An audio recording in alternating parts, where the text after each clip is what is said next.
Welcome back. It's time to speak to the government. I'm delighted to say that I'm joined now by the Minister for Policing and Crime, Dame Diana Johnson. A very good morning to you, Dame Diana. Good morning. Good to see you as always. Let's get straight into it. So tell us what you're announcing today. It's going to involve much greater use of facial recognition software by the police. Absolutely, and we're confirming today that police forces have done what we've asked them to do, which is to have this 72-hour response time for our neighbourhood police officers when people raise issues. Alongside that, we've got the 3,000 additional police officers coming this year, but alongside that, we want to make sure that the police have the tools they need to keep us safe. So this is about extending the use of live facial recognition. We've got 10 vans that are going to be used in 7 police force areas over the coming months, and that will allow police officers then to use that technology to then make decisions about individuals who the police need to speak to, interview and take forward for charging. So people who are wanted for rape, GBH, knife crime, domestic abuse, and also sex offenders who have conditions on them being in the community who may be breaching those conditions. So this is a really important tool for the police. And I've seen, and we talked about this a few weeks ago, that the amount this lowers the cost for the police and increases the effectiveness. The technology is so impressive, and all of that is obviously very positive. Equally, a couple of weeks ago, we had Big Brother Watch on. And one thing struck me that they said is that there's actually no legislation that covers this facial recognition technology. Is that true? Well, they're wrong. There is legislation. It's not, if you like, consolidated into one particular piece of legislation, but there's the Human Rights Act, there's the Data Protection Act, there's the Equality Act. There's various bits of legislation that govern the use of this technology. Also, the police have guidance as well from the College of Policing.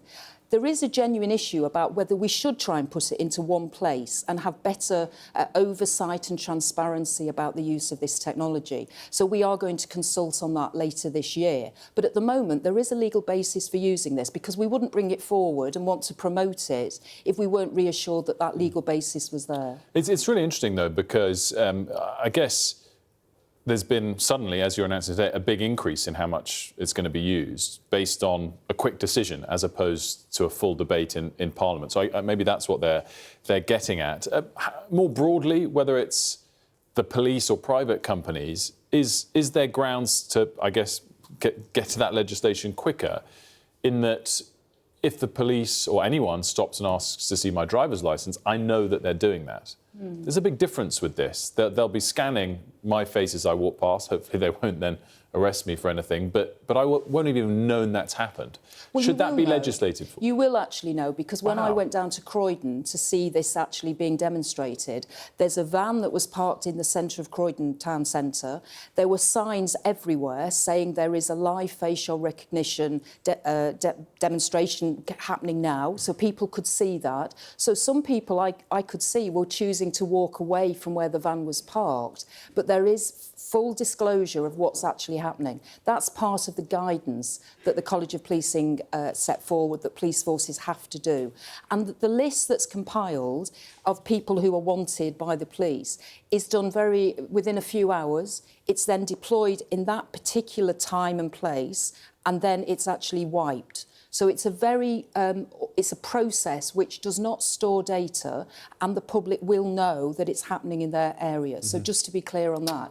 But you're absolutely right. I do think we need to have a debate with the public, really, about this. So I think there's been a lot of misinformation about it, and I think the public can be reassured at the moment. There is a legal basis, but we can do things, I think, better, make it more transparent and open than perhaps at the moment is the case.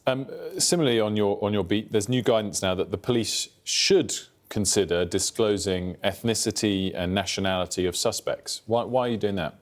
Well, I think we're very clear. We want to be as transparent and as open as possible with the public. We think that's important. We're also obviously mindful of the fact that we want, if someone is charged, and information has always been given about usually names and addresses when someone is charged, we're now saying that should then include nationality and ethnicity, unless there's a very good reason not to do so.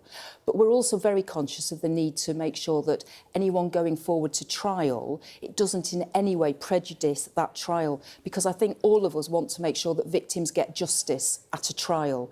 And if there's anything that's done that might lead to that trial being considered not a fair trial, that's not what anybody wants. So we welcome the guidance. We think this is really helpful. You'll remember after the Southport killings last year, we asked the Law Commission to do a piece of work around contempt of court and whether there was more information that could be released prior to a trial. So that work's ongoing. We've asked the Law Commission to speed that up.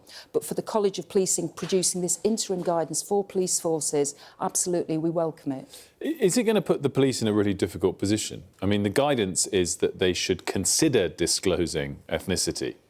Shouldn't you be much clearer on what should or shouldn't happen? Well, I think we are saying very clearly we want as much transparency as possible within, as I've just explained, not prejudicing a trial.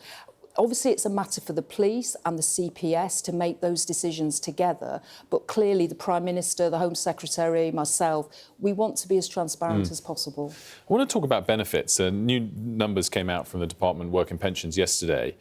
When you took power, there were 2.67 million people on universal credit. That's risen by over 1 million to 3.7 million people. Is that sustainable? Well, that's why we have a whole programme around benefit reform, welfare benefit reform. We want to scrap that. No, we have a whole programme. The bill went through. There was a particular issue, obviously, around disability benefits. But in terms of benefit reform, that's absolutely... We want to make sure that people are in work whenever possible and are supported when they need to be through a benefits and welfare system that supports people who've contributed. And I know that, you know, that's another big issue, making sure that you contribute, you're supported when you need to be. But, of course, I want people to be in work. That's much better for everybody, for the individual, for society, for people's mental health to be in work. I mean, I should clarify, you know, you didn't scrap the bill, but obviously significantly watered it down and it didn't go through as you'd intended. I mean, when you look at this, 1 million increase in a year, is it fair to say you've lost control of the benefit system at the moment? I don't think that's the case at all. And as I explained, we have a programme of reform, and Liz Kendall, as the Secretary of State for the Department of Work and Pensions, has a bold agenda about making sure that, you know, people should be in work, but a system that works for those who have got disabilities or cannot work for a particular period in their life. I think this is ongoing work, so I fully recognise that is not sustainable, the figures you've just quoted at me, but it's not like we're just sitting back and saying that's fine. We are saying we need to reform. Do you really frame it as a bold agenda after it was rejected by most of your MPs? Well, that was a particular issue around disability benefits and how we best protect and support people with disabilities and long-term illness. And I think, you know, the government didn't deal with that as effectively as they could. They didn't engage with our backbenchers as effectively as we could have done. I think we put our hands up to that, and that's why we've got the TIMS review, looking at how we can best support people with disabilities and long-term illness, and there'll be no changes until that review has been concluded. Just finally, is inheritance tax something that could be tapped to raise more money to pay for all sorts of things? Well, I'm not the Chancellor, and she's obviously going to announce her budget in the autumn, and will make her announcements then.